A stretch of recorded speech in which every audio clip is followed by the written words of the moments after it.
talk. I believe at the heart and the core of all of us is a deep and earnest desire to connect with other people. And today I'm going to talk about a connection killer. And I'm going to illustrate that a little bit in a common story that you all are familiar with on some level. Now I want to introduce you to Ben and Nicole. It's a classic story, boy meets girl. And eventually he summons the courage to approach her, digits are exchanged, and in our world thus begins this beautiful digital relationship. In fact, they will go together on long digital walks with one another. Now, eventually, she will reach deep into the woman bag of ninja tricks and pull out a move that no guy can pull. We can't really explain why it is we like it, but we just know we're powerless to not look at it. Now, it's, of course, the fish lips or the duck lips. I want to see by a show of hands, how many of you, and let's be honest, have ever sent a picture like this to someone else? Raise them. Now watch this. How many of you know someone that has ever sent a picture like this to somebody else? I'd never do it, but I know my friend. My friend has done it, of course. Now, we are not completely without moves. We just can't pull off this one as guys. And I can prove this guy. Look at these two. This guy wasn't able to do it. And on one campus I visited, I found a professor of accounting. That should be a fairly conservative profile, right? But he actually pulled it off. On many levels. Now, we do have a move that we can do, and of course, it's this one here. Ben would send this to Nicole. Now, what is he thinking will be the first thing she sees? Urinals. Notice that everyone said what she really saw. He's probably thinking that it's the abs and the rip and pecs, it's a baggy shirt, you gotta look close. But of course, he's within 3 feet of 3 urinals. Again, how many know someone that has sent a picture somewhat like this? Point at them no. Don't point at one another. Alright, so what he thinks he's done is sent her a very special message to connect with her, but of course, she would receive this by committee. It would be also reviewed by committee. We're up to the night if we don't think that our text messages are being shared with not just the world, but those that we have the least desire to see them. Her friends and family, of course. But eventually, his charm would win out. What started online would come offline. And they would go into the sunset happily ever after, right? Isn't that the way it goes? Now, we would all love it if that was truly the case. However, who can tell me what the divorce rate is in the United States today? 50%. 50%. I want you to look at the people on your right and left. Statistically, in this country, one of them will go through a divorce. Does anyone have the statistic for second marriages? 75%. See, in the beginning, it's really fun and it's cute, he's spontaneous, and I love that about him. We just never really know what we're going to do, and it's always on the fly. And then later down the road, it drives me crazy, because we can never make a plan. I can't count on the guy.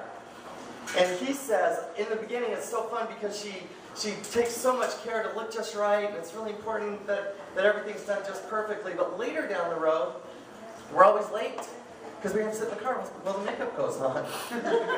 In this scenario, those are things that bring conflict. Now, we all assume that once you find that right person, that it's just panda bears and kiwi fruit for the rest of the relationship.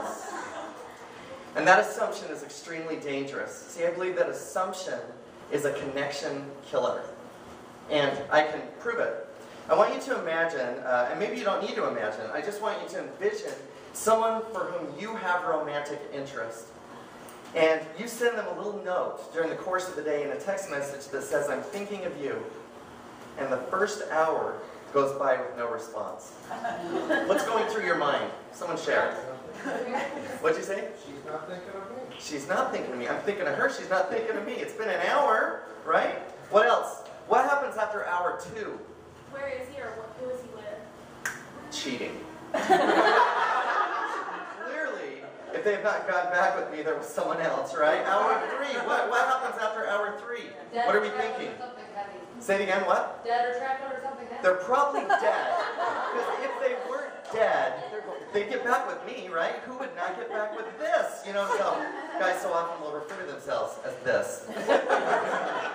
Yes, that's right. And then on hour 4, you get a message that says, "I'm really sorry I missed this. My phone was off. I really miss you too." And what happens instantly to all of the angst that we had inside? It's released. But we have gone through mental hell for 4 hours. And we didn't need to. It was all based on assumption. Now, let me give you a very personal illustration of the power that can happen in our personal connections when we don't assume. Let me introduce you to my beautiful son, Gavin. I did not stage this photo.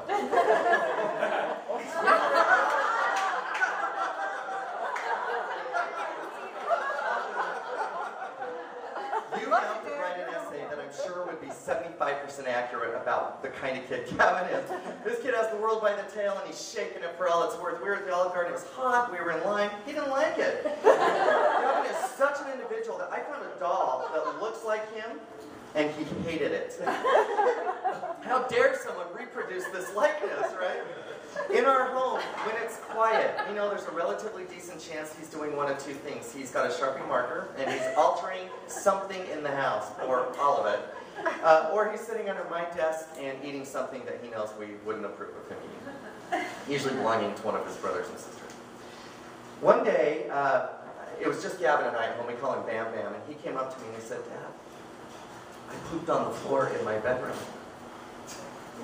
And I can name on one finger how many things in this world I cannot deal with, and this makes the list. I wasn't sure I heard him. I said, what, buddy? I pooped on the floor in my bedroom. I got up and went with him to verify that this is indeed what happened, and sure enough, the evidence lay on the floor in the bedroom. But Gavin has a move. We all have our moves, and he pulled his. We call it the smolder. And in this moment, it gave me a second to catch my breath. You see, I was just preparing to rub his nose in it because to get someone to stop that. And it occurred to me that at no point in this day had I ever said to Gavin, "Go in the potty." See, I had been saying all day, "Don't go in your pull-up. Don't go in your pull-up. Hey, buddy, if you need to go, don't go in your pull-up." I never said go in the potty. So when nature came a knocking, he thought, "I don't want to go in my pull-up. I'm going to put it over there." See, really, this is a victory for Gavin. He has done exactly what I've asked him to do. And when I will not pause, but I just jump to conclusions, when I am reactive, I lose this opportunity to connect. Now, I don't want to connect with him on this particular level too frequently, but there is power in stopping, taking a breath, and looking at at your first reaction. After all, an assumption is what your gut says to do first, and sometimes that's not the best move. Thank you.